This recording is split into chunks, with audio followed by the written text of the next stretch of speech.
comienza su tesis hablando de que el Evangelio es poder de Dios para salvar.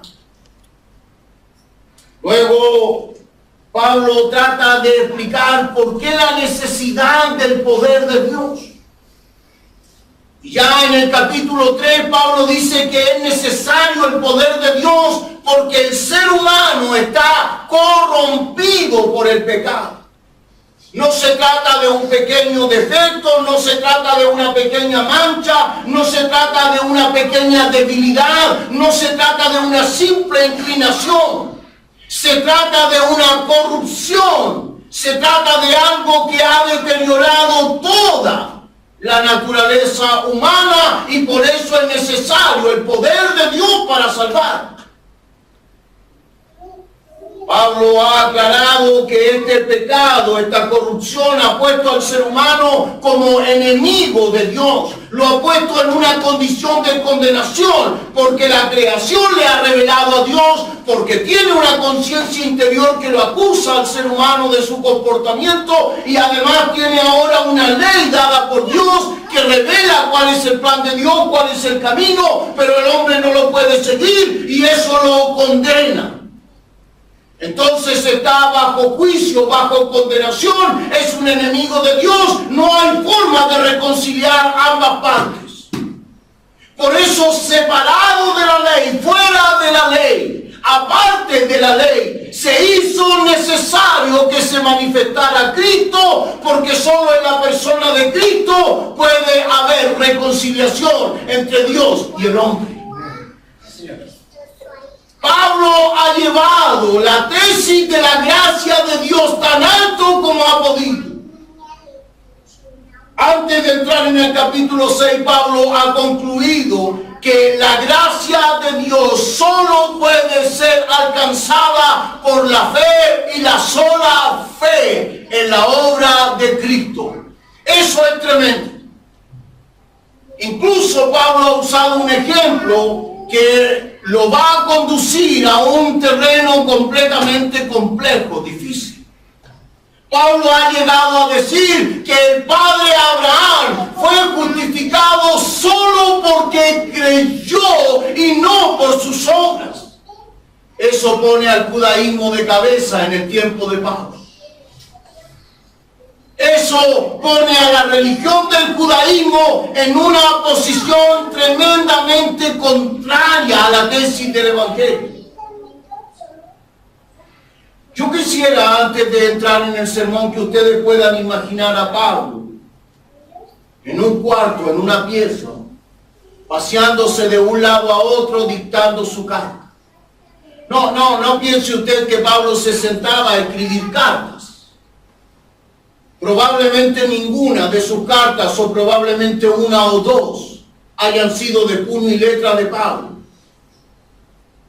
La verdad es que la mayoría de sus cartas fueron escritas por un equipo de personas. Pablo tenía un gran equipo misionero y algún día quizás yo pueda hablar acerca de cómo Pablo formó su equipo y por qué tenía un equipo para trabajar. Pero habían personas que escribían, Pablo solo dictaba. Imagínense a ese viejo chico, arrugoso.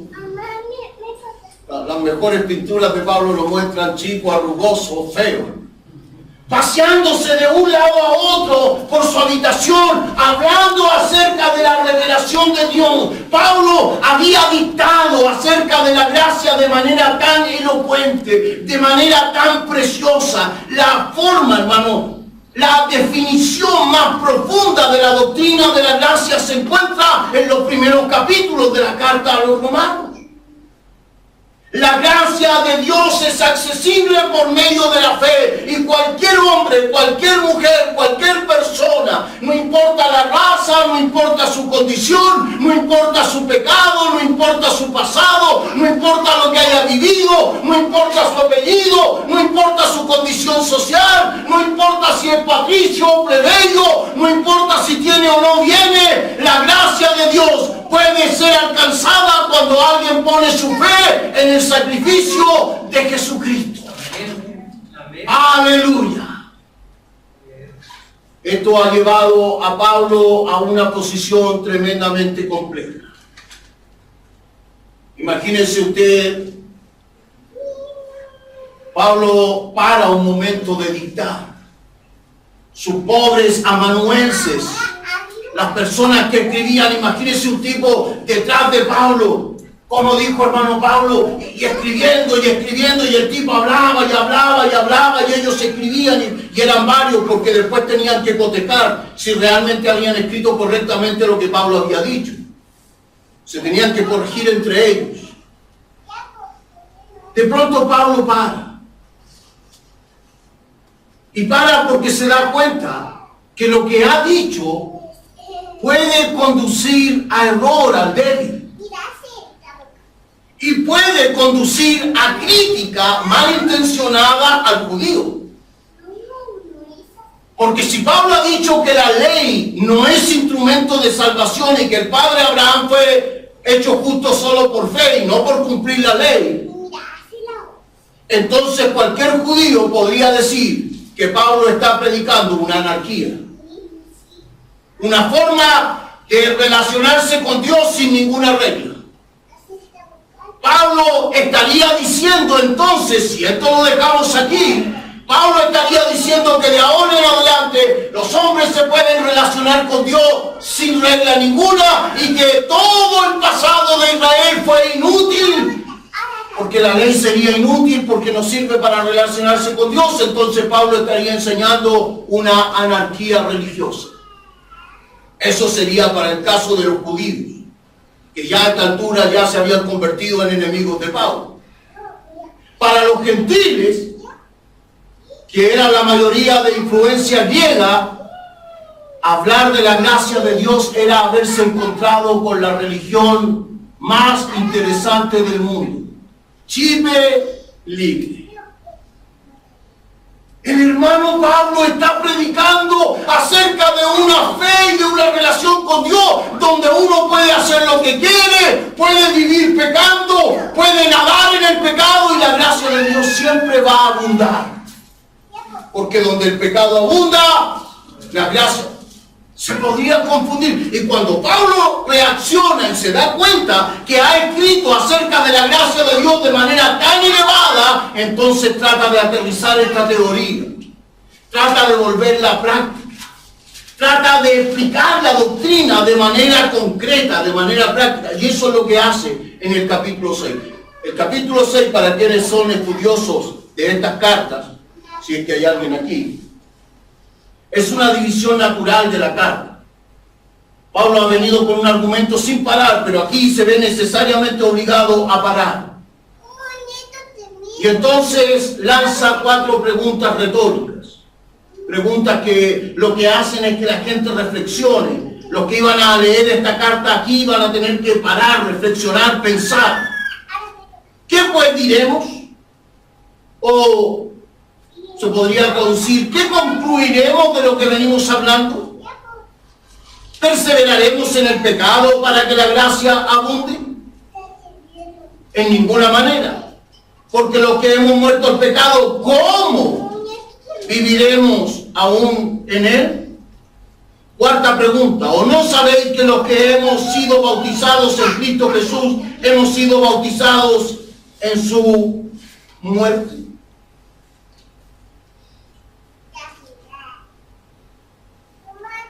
Pablo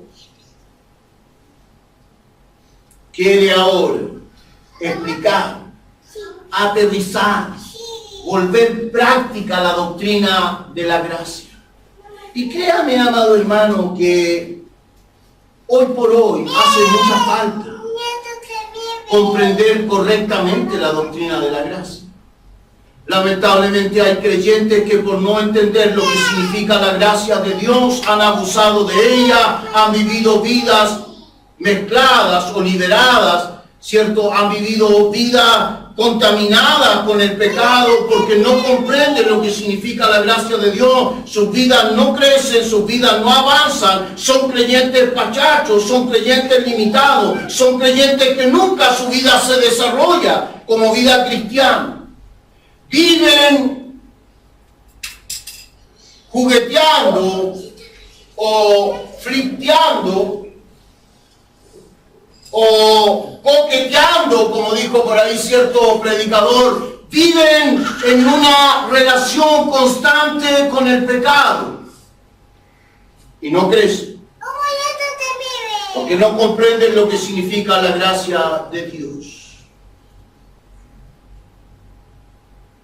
Pablo quiere tratar de traer una conclusión, trata de presentar una conclusión acerca de la doctrina de la gracia.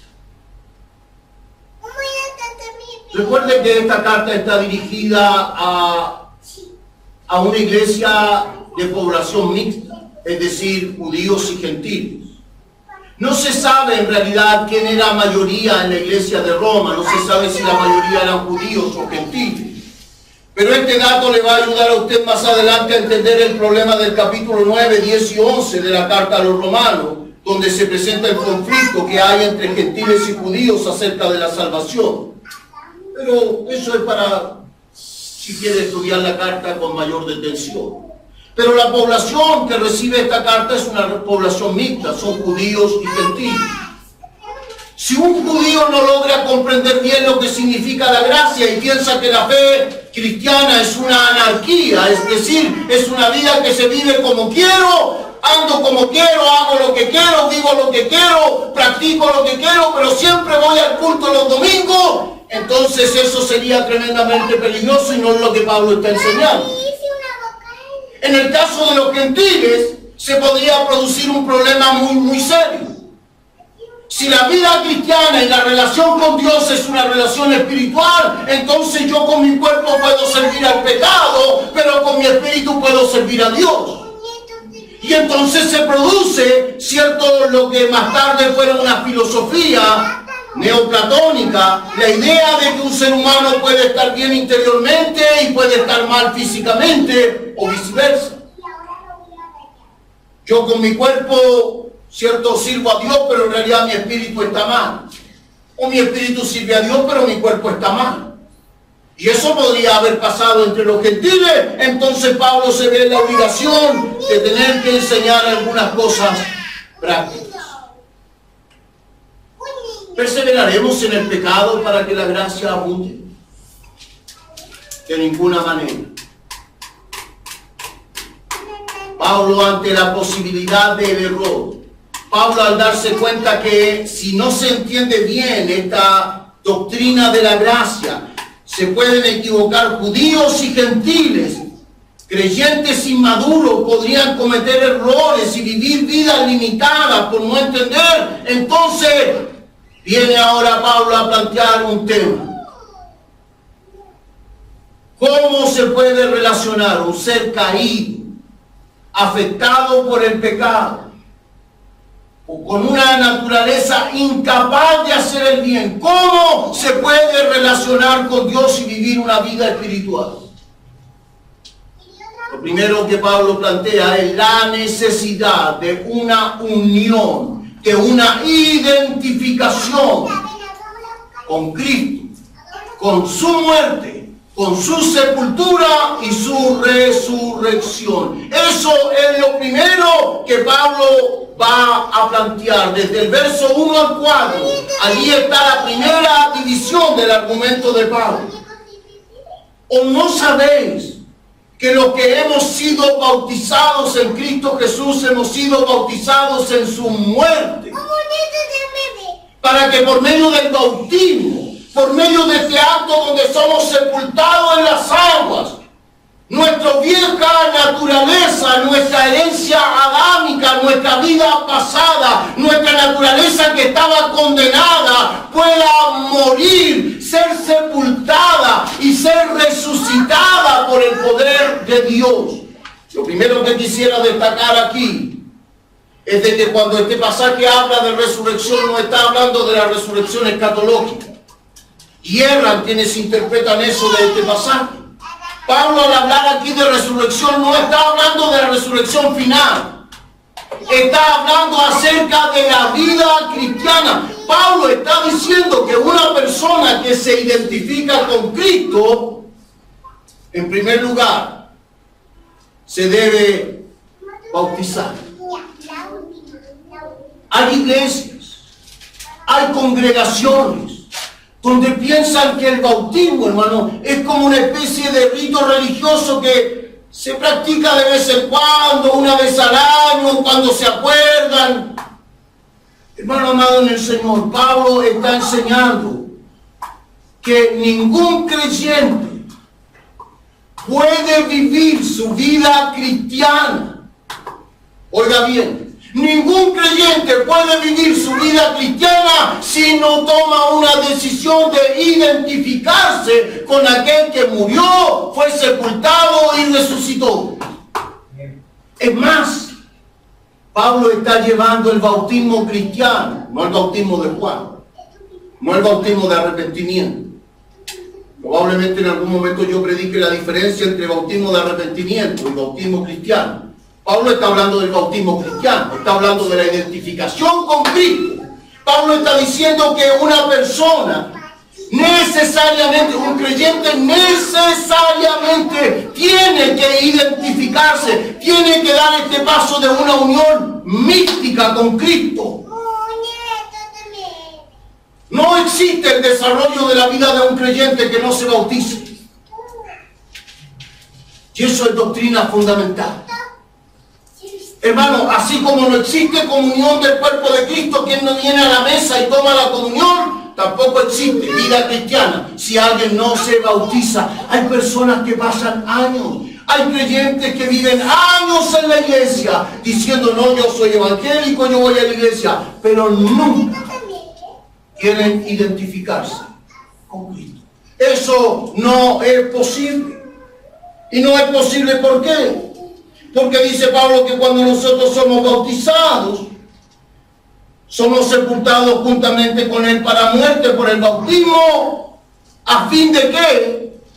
¿Con el propósito de qué? ¿Con la finalidad de qué? Con la gloria del Padre también nosotros podamos andar en vida nueva. Si un creyente no se identifica con Cristo en la dimensión de su muerte, tomando la decisión del bautismo, entonces la gloria del poder del Padre no lo puede dosificar, potenciar, capacitar para vivir una vida de victoria sobre el pecado. El bautismo no es una opción, el bautismo no es un rito, el bautismo no es un símbolo, el bautismo no es un sello, el bautismo es un sacramento que une al creyente con la persona de Cristo para que pueda operar en él el poder de Dios y dotarlo para una vida cristiana. Aleluya. No sé si a usted le interesa mucho esta doctrina, pero tengo que predicar. Soy de formación reformada y ustedes lo saben. Pero uno de mis grandes problemas con la iglesia reformada, especialmente la iglesia luterana y la iglesia presbiteriana, es que yo no acepto el bautismo de infantes. Para quienes tenían dudas de mis clases de teología, todavía hay algunos por ahí preguntándome, profe, ¿y usted cree en el bautismo de infantes? No acepto el bautismo de infantes justamente por lo que dice aquí. Una persona necesita tener plena conciencia de que se está identificando con Cristo. Yo no puedo bautizar a un bebé porque un bebé no puede tomar una decisión por Cristo, ni siquiera puede entender lo que significa identificarse con el sacrificio de Cristo. Entonces yo quisiera que ese aspecto de la doctrina, hermano, quedara claro entre nosotros en Comunidad Casa de Gracia. Nosotros no bautizamos a los bebés, no bautizamos a los infantes, no negamos que un hijo de creyente es parte del pacto de Dios y Dios lo va a proteger. Pero no lo bautizamos porque Romanos dice que una persona que se identifica con la muerte y el sacrificio de Cristo lo hace para vivir, lo hace en plena conciencia porque entiende que debe unirse al cuerpo de Cristo y vivir una vida de gloria para el Señor. Y eso no lo puede hacer un niño.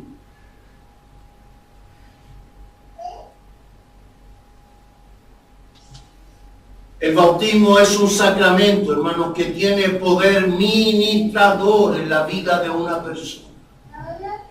Es un sacramento que le permite a la persona tener una unión con Dios especial. Somos sepultados juntamente con Él en el bautismo. El bautismo tiene el poder de identificar al creyente con Cristo, de ponerlo en su semejanza de muerte. Es aquí donde queda enterrado el viejo hombre, y este es otro aspecto de la doctrina que a veces la gente no lo comprende. ¿Por qué tengo que bautizarme? Porque el bautismo es el sacramento, hermanos, que mata a Adán en nosotros. ¿Oyó eso? El bautismo es el único sacramento enseñado por Jesús que tiene el poder de matar la herencia de Adán en nosotros. Una persona que no se bautiza en el bautismo cristiano es una persona, hermano, que no está dispuesta a dejar su pasada herencia de vida, y eso significa que va a vivir bajo condenación. Porque la ley lo condena. Porque la ley vino, y a pesar de que era santa, se convierte en condenación en el ser humano que no ha muerto. ¡Qué tremendo!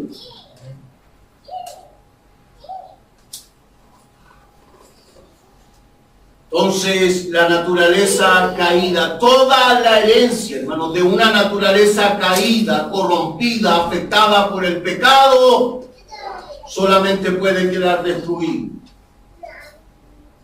en el sacramento del bautismo. Los aspectos prácticos de este primer paso del argumento de Pablo. Toda persona que viene a Cristo necesariamente debe identificarse con Cristo y con su muerte, sepultura y resurrección. Esto solo es posible mediante el sacramento del bautismo. La iglesia debe practicarlo. La iglesia debe enseñarlo. Si alguien se niega, hermano, a no recibir y dice, no, yo estoy bien así, entonces debemos ser claros y decirle que él no está unido al cuerpo de Cristo. Porque eso es lo que enseña su palabra. No estamos aquí para hacer buena onda. No, no importa, Pablo, no importa que no quieras bautizar, eres nuestro hermano. No, no eres. Y más tarde lo va a decir.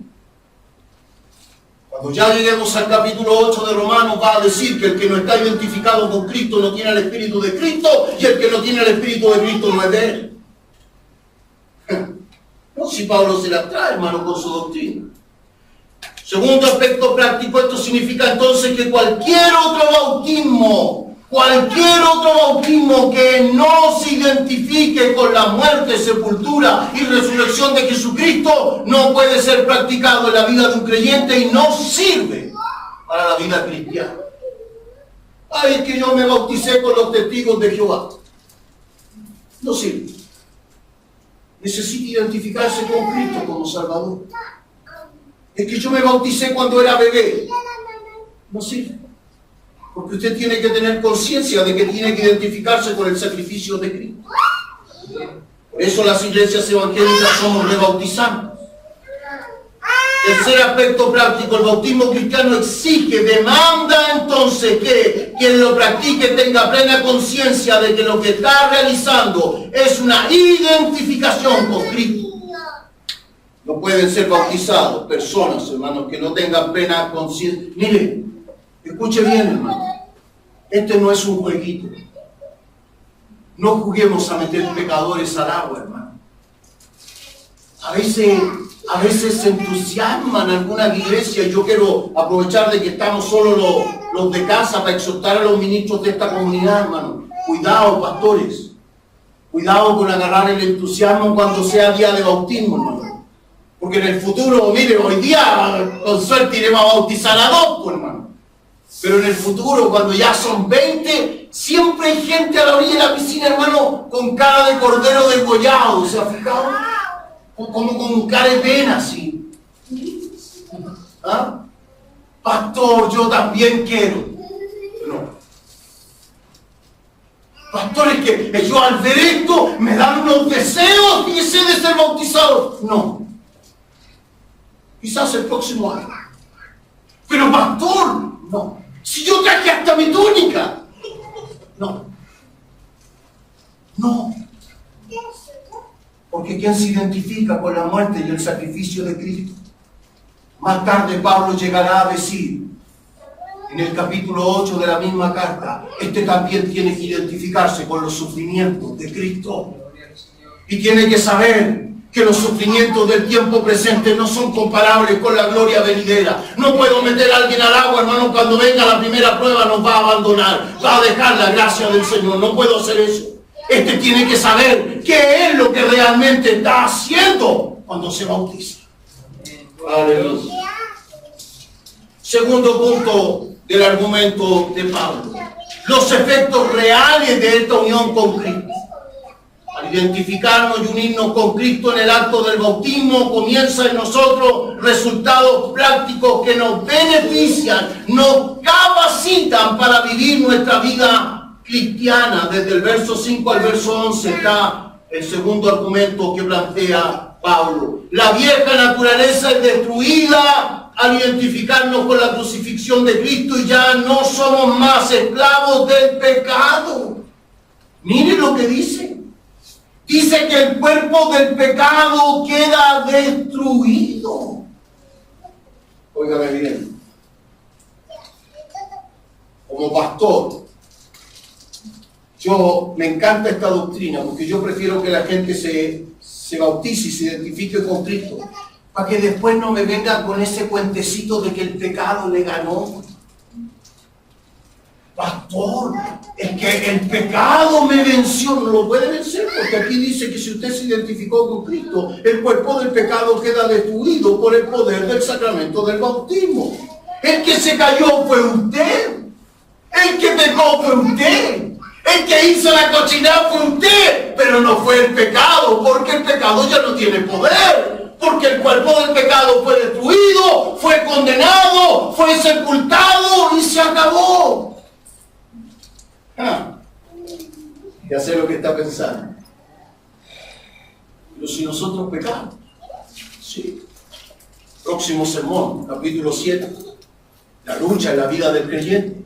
Pablo explica allí ese problema, pero ahora Pablo quiere explicar aspectos prácticos de nuestra identificación con Cristo. ¿Significa esto que un cristiano ya no peca más? No. Significa que un cristiano queda dotado de capacidad espiritual para obtener la victoria sobre el pecado. Mire, escuche bien. Hay creyentes que no entienden por qué necesitan congregarse. Yo no sé por qué cuando digo esto lo digo para allá. Voy a decirlo para acá también, Israel, no te preocupes. Hay creyentes que no entienden por qué necesitan congregarse. ¿Sabe usted por qué necesita cantar los coritos que cantamos? ¿Por qué necesita orar con la comunidad? ¿Por qué necesita alabar al Señor? ¿Por qué necesita la administración de la palabra y de cuando en cuando un toque del Espíritu? Porque la única manera de que este ser espiritual que ha nacido de las aguas del bautismo pueda fortalecerse, pueda volverse victorioso, es siendo ministrado continuamente por el poder del Espíritu Santo de Dios. ¿Por qué los canutos nos congregamos? Porque necesitamos fortalecernos, necesitamos llenarnos, necesitamos alimentarnos, necesitamos crecer espiritualmente. No podemos quedarnos simplemente en ese acto de muerte y sepultura. Dice que somos resucitados para una nueva vida, pero esta nueva vida solo se logra cuando nosotros somos capaces de comenzar a ejercitar nuestra espiritualidad. Necesitamos, hermanos, vivir nuestra espiritualidad cristiana. Necesitamos dejar, hermanos, que fluyan nuestras emociones, hermanos, que el Espíritu Santo de Dios entre en nuestro corazón, en nuestra mente. Necesitamos fortalecernos continuamente. No es que ya no pequemos más, pero este hombre interior, esta mujer interior solo se fortalece en la medida en que yo me alimento, en que yo recibo, en que yo practico la espiritualidad en mi vida. Aspectos prácticos de esta doctrina. Necesitamos entender que ha sido destruido en nosotros lo que nos identificaba con el pecado y lo que estaba bajo condenación. Mire, hermano, nosotros, antes de identificarnos con Cristo, no teníamos fuerza para vencer el pecado, no teníamos fuerza para cortar nuestras ligaduras, no teníamos fuerza para tener una relación con Dios, no teníamos la capacidad de acercarnos a Dios, no teníamos acceso a su presencia, estábamos limitados, estábamos rechazados, éramos enemigos, pero ahora toda esa naturaleza pecaminosa ha quedado destruida, muerta y sepultada. Quiero decirle algo que en esta doctrina de Pablo a mí me parece tremendo. Solo quienes se han identificado con el bautismo en la muerte de Cristo, solo en ellos, ya la ley no tiene ningún poder de condenación. Óigame bien, cualquier persona que no se identifica con Cristo sigue viviendo bajo condenación.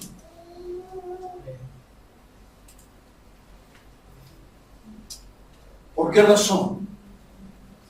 Porque Dios ahora nos ve solamente a través de la persona de Cristo. Porque usted murió, se sepultó y resucitó nuevo. Por lo tanto, usted es nueva criatura. Usted al hacer eso es nueva criatura, y ya su vieja naturaleza y toda la herencia adámica que su naturaleza tenía, ya no tiene existencia en usted. Por lo tanto, Dios ya nunca más va a poder ejercer condenación sobre usted, porque ese viejo hombre y esa vieja mujer ya murió, y ahora usted es nueva creación. Por lo tanto, ahora la relación con Dios es una relación completamente nueva.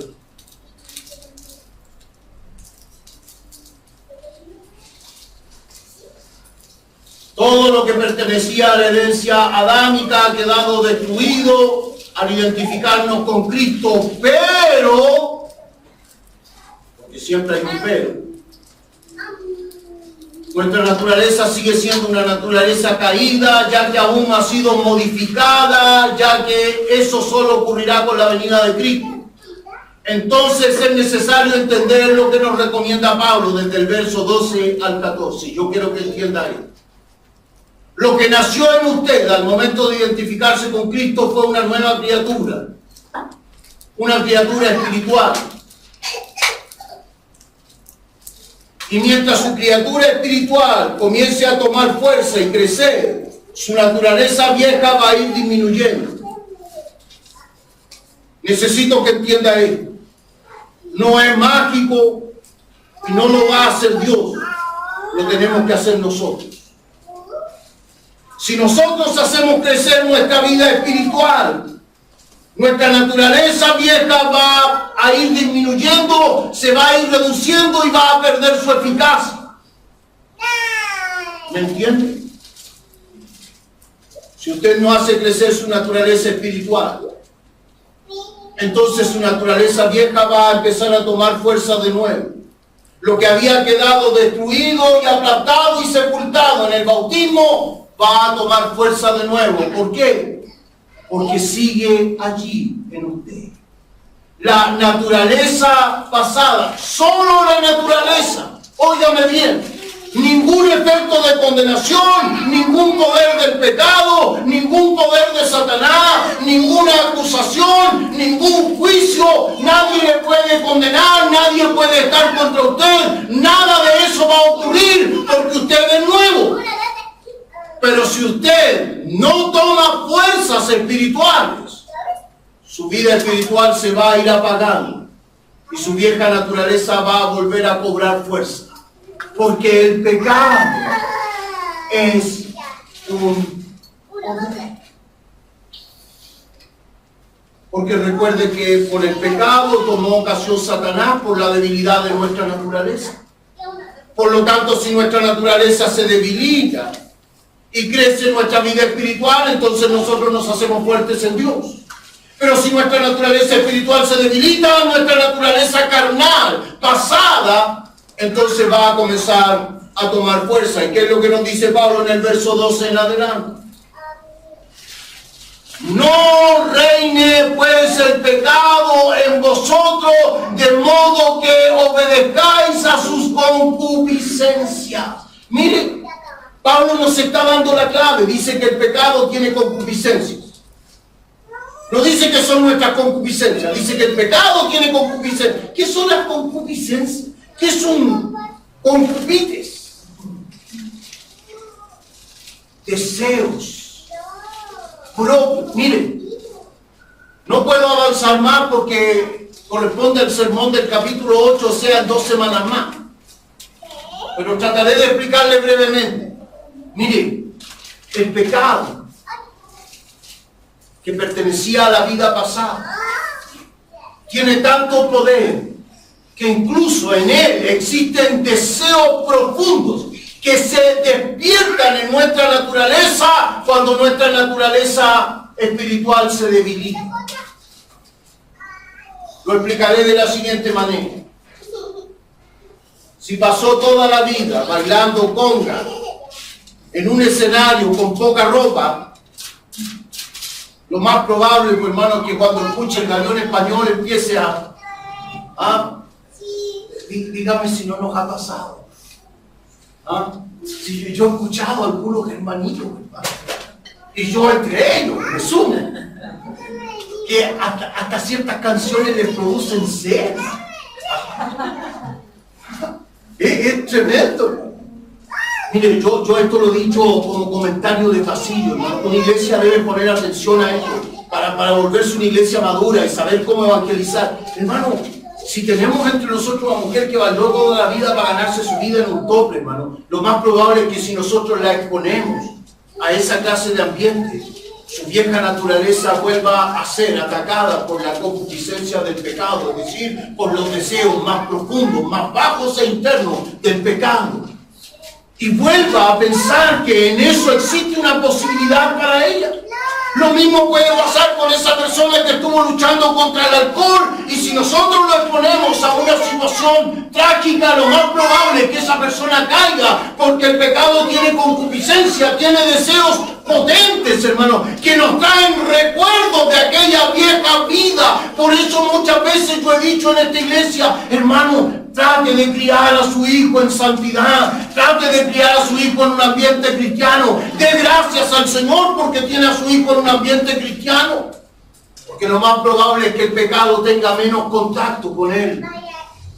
Pero si se trata de personas como nosotros, hermano, que hemos vivido 25, 27, 30, 40 años, hermano, sometidos al poder del pecado, imagínense lo que pasa en nuestra naturaleza. Imagínense cuando el pecado despierta en nosotros otra vez esos instintos pasados. Entonces, ¿qué nos dice Pablo? ¿Cuál es la clave?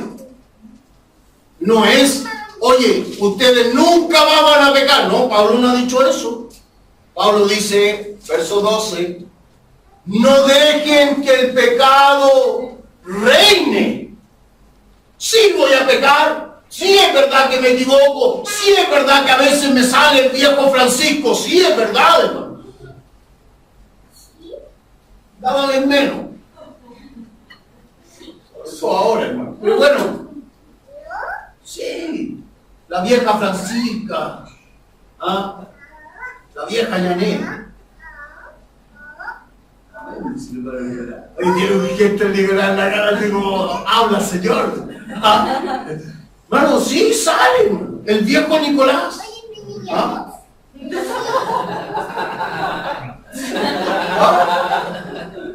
Claro que sale. Nos enrabiamos, de pronto, hermano, nos salimos de nuestra casilla. Sí, hermano, sí, eso va a pasar.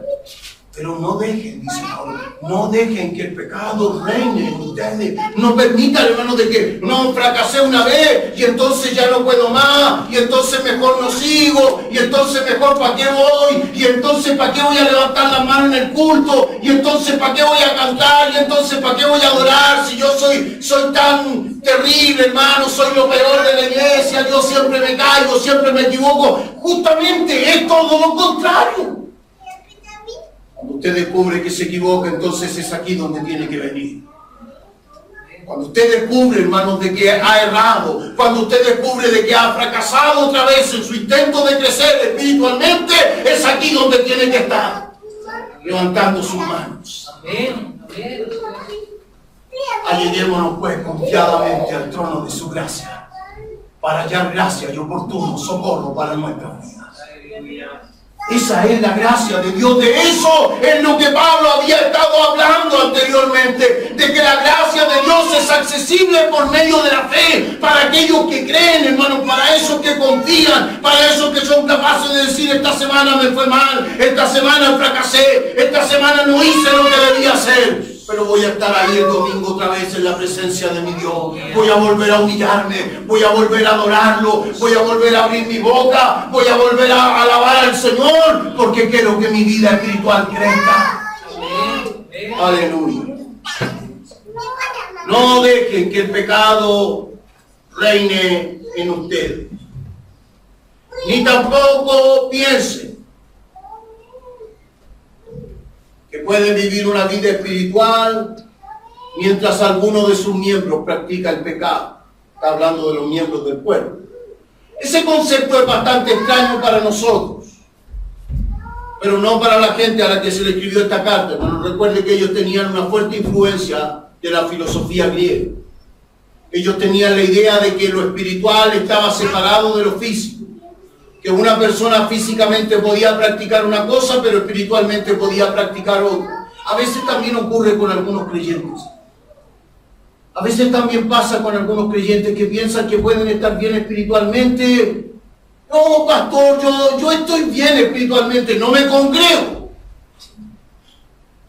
No, yo no me congrego, pastor, pero yo estoy bien espiritual. Eso no es posible. Eso no es posible. Eso no puede ocurrir. No, bueno, todavía hay cosas en mi naturaleza, pero yo me mantengo ferviente en el Señor. Eso no puede ser. Dice Pablo: no se engañen. Si uno de los miembros del cuerpo practica el pecado, entonces todavía falta crecer, todavía falta progresar, todavía falta avanzar, todavía falta tener mayor estatura espiritual.